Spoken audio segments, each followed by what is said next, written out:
Hi, everyone.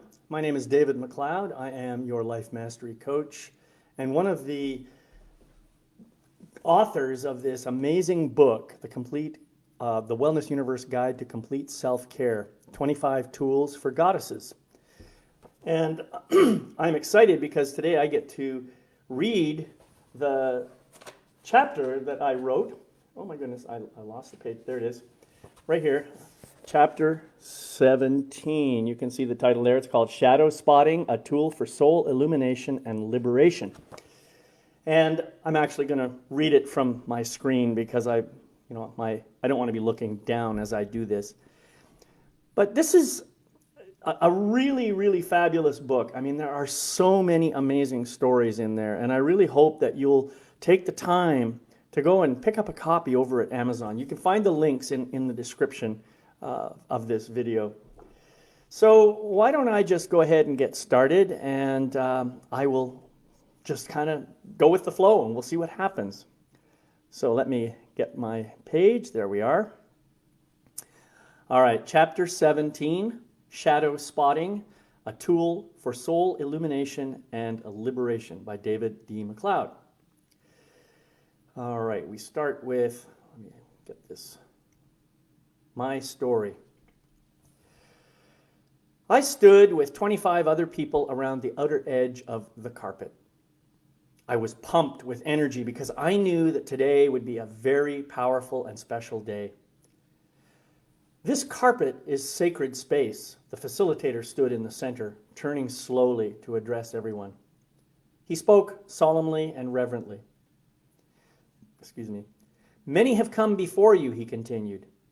They stepped into the center, declared what they were here to do, and then broke themselves open to reveal and to seize the gold and the beauty within. Today, if you choose, you will have the opportunity to do the same. He paused to allow his words to take root in our hearts. This is serious work, my friends, perhaps the most important you will ever do. If you take this opportunity, you will come away transformed. Your life will change in ways you cannot even imagine right now. You all came here for a reason. Your minds might not know that reason, but your hearts have no doubt that you are here to reclaim something that you left behind long ago. My body was ringing like a bell. I could feel the energy swimming through me, and I just wanted to leap into the center of the carpet and do my work. Tears began to flow out of me as the facilitator spoke. He wasn't done yet. People have cried their eyes out on this carpet to get what they came for. People have emptied their guts on this carpet to get what they came for. People have cracked their hearts wide open on this carpet to get what they came for. People have bled on this carpet to get what they came for. He paused again for effect. Then, barely above a whisper, he said, "You can pass if you choose. And believe me, there is no shame in passing. I ask only that you let your heart make the choice, not your mind. For your heart knows the truth about who you really are and why you are here." The more I listened to his words, the stronger I felt about stepping out. I couldn't wait any longer. I could barely contain myself. Who will be the first one on the carpet today? He asked. But suddenly I felt completely frozen, as if cement encased my entire body. Everything seemed to slow down, and I watched helplessly as one of the other participants moved tentatively into the middle of the carpet. As powerful, deep work unfolded, I became mesmerized. I watched person after person take center stage, do some amazing healing work, and then, about 20 to 30 minutes later, march off the carpet like a completely changed being. Each participant seemed to transform from a weak and frail shell into an empowered and unstoppable force that now had a true purpose for being. It was magical. It was beyond amazing. It was transcendent. After about 10 people were complete, I began to feel my muscles loosening again. but my heart told me to wait a while longer. Apparently, my earlier impetuous desire to get it over with was completely counterproductive, and my heart had held me back from making a big mistake.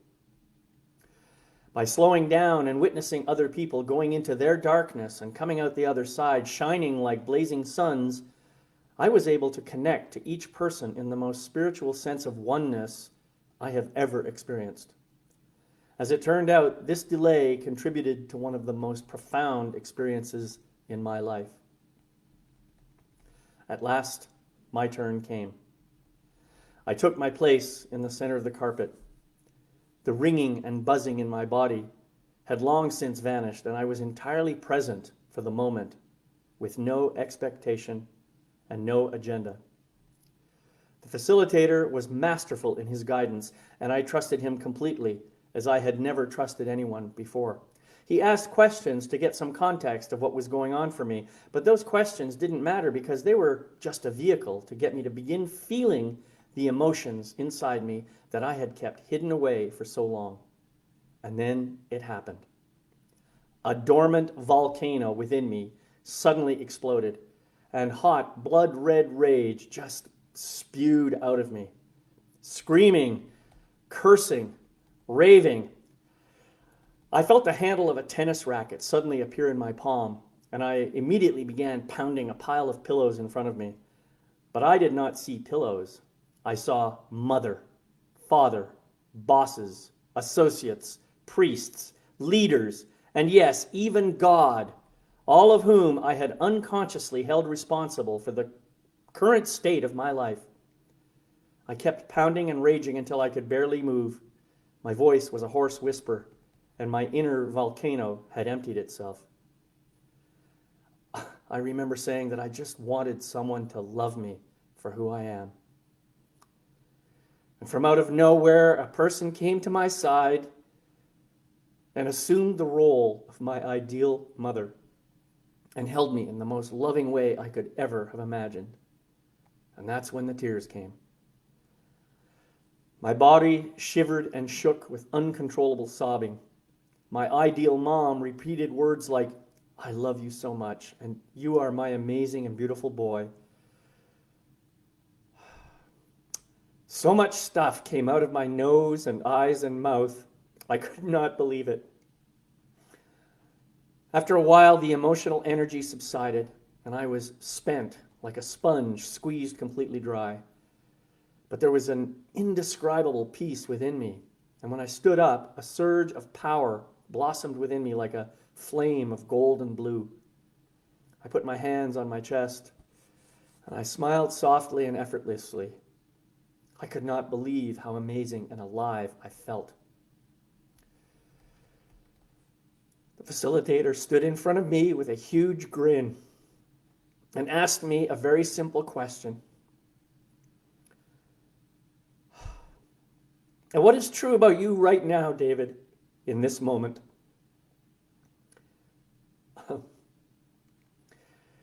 Despite my raspy throat, I summoned enough power to declare, "I am a divine being of boundless light and love, and I'm here to make the world a better place for everyone."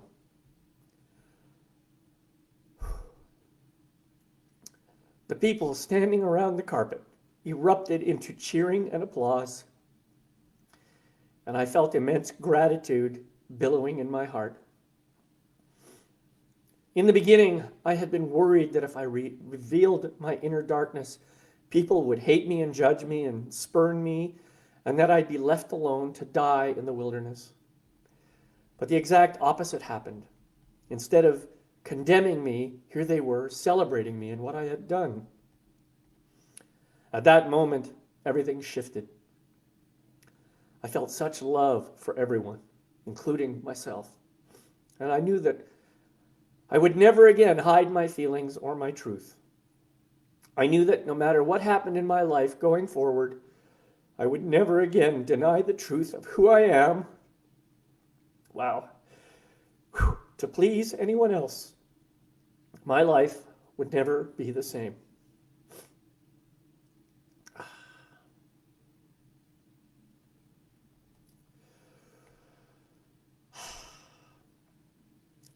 As a result of this powerful experience, I have learned several things that have guided my life ever since.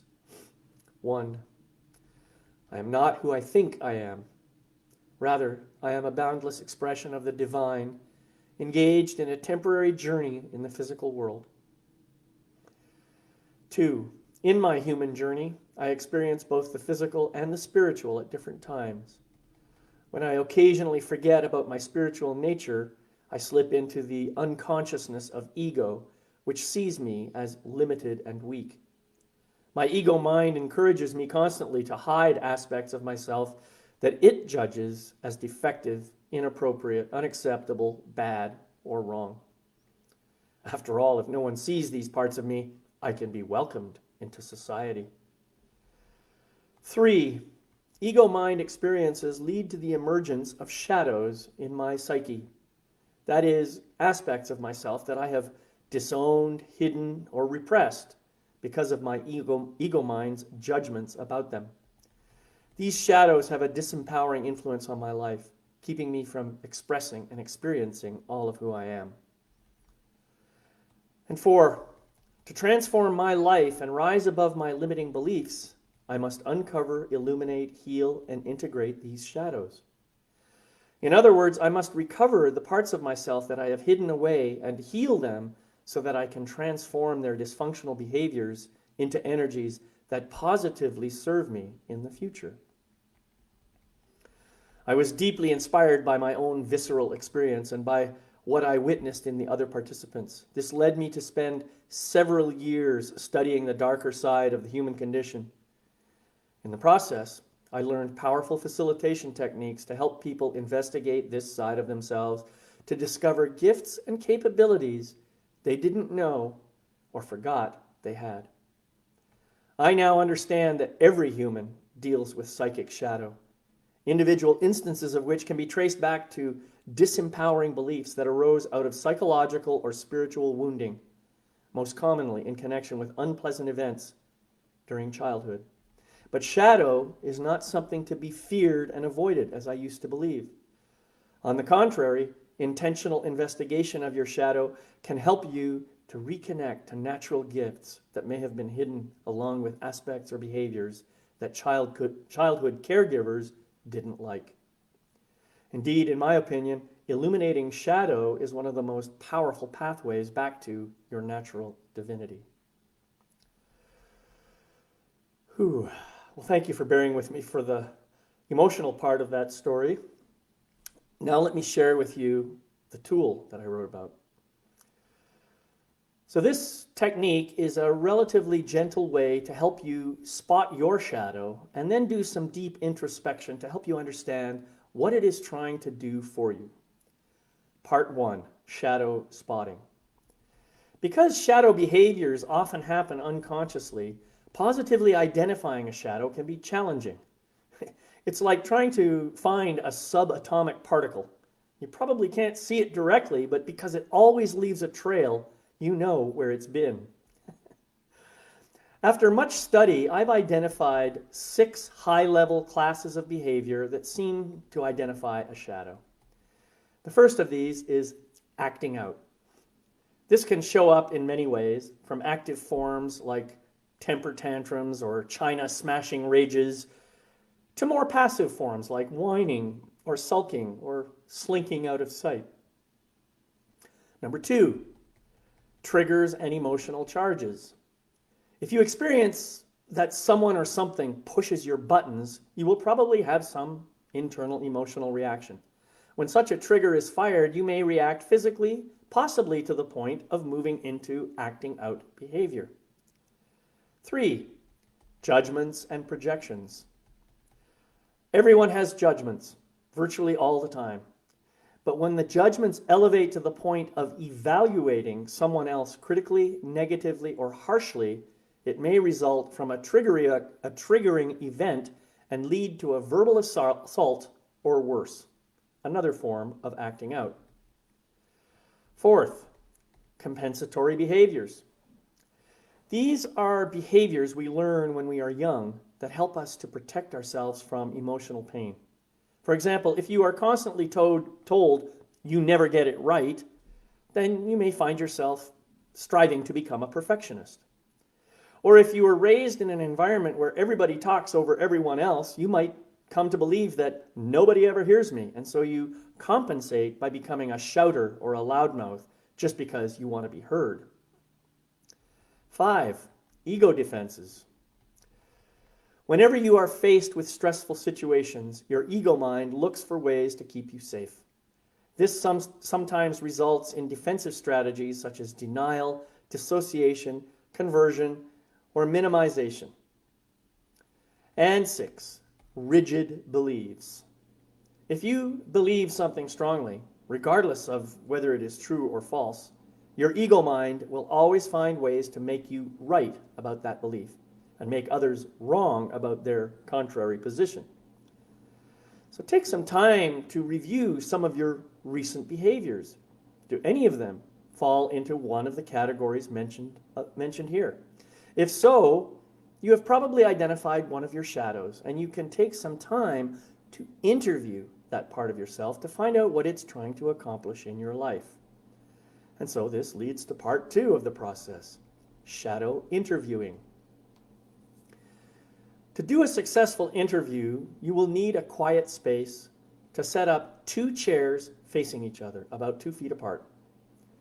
Designate one of the chairs the interviewer chair and designate the other the shadow chair.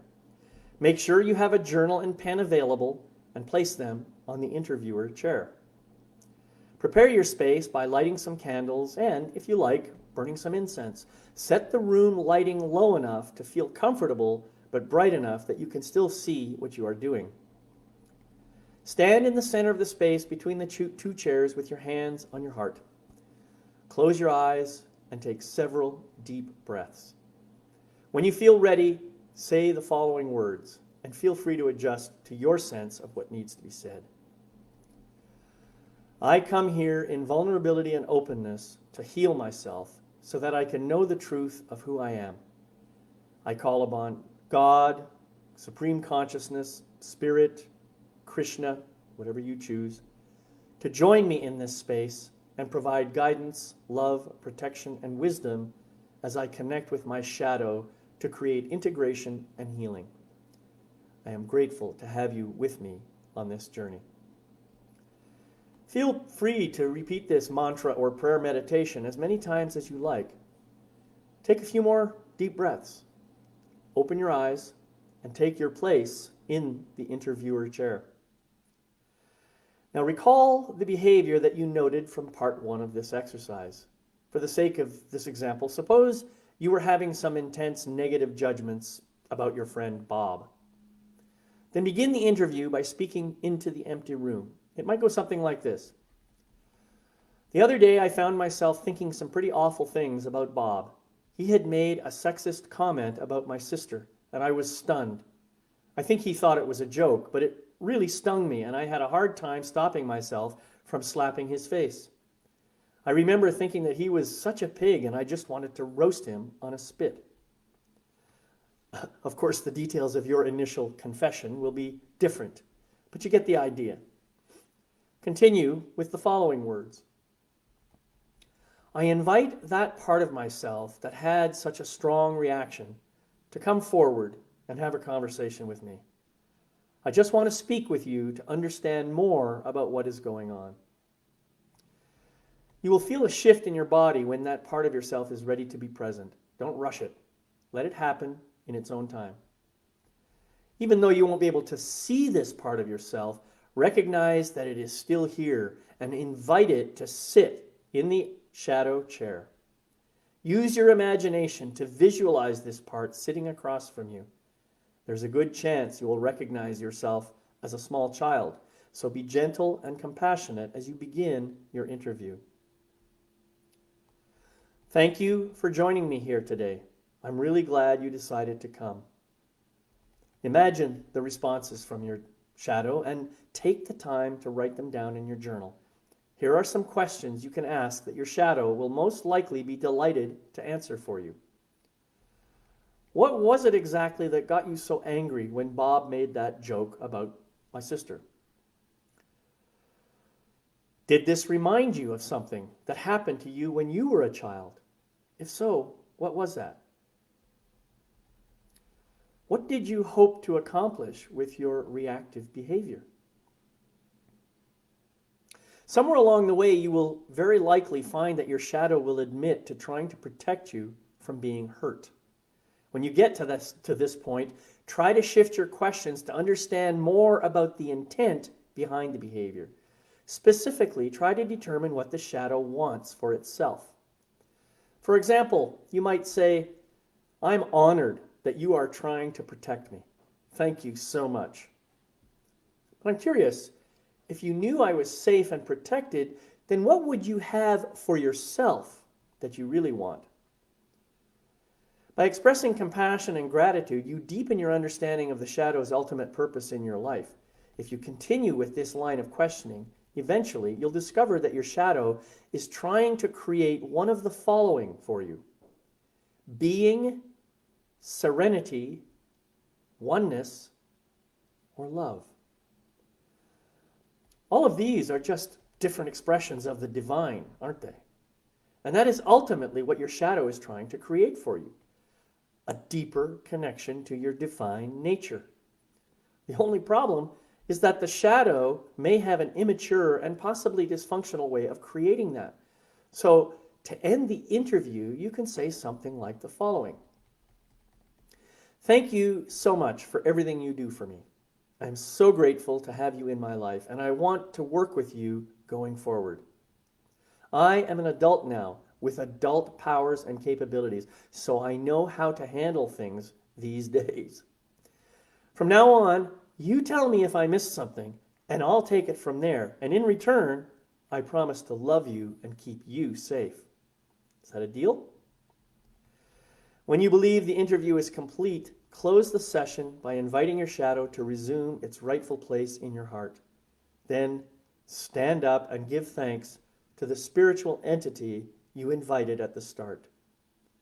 Wrap yourself in a big, loving hug and revel in the knowledge that you are truly a divine being in every sense of the word.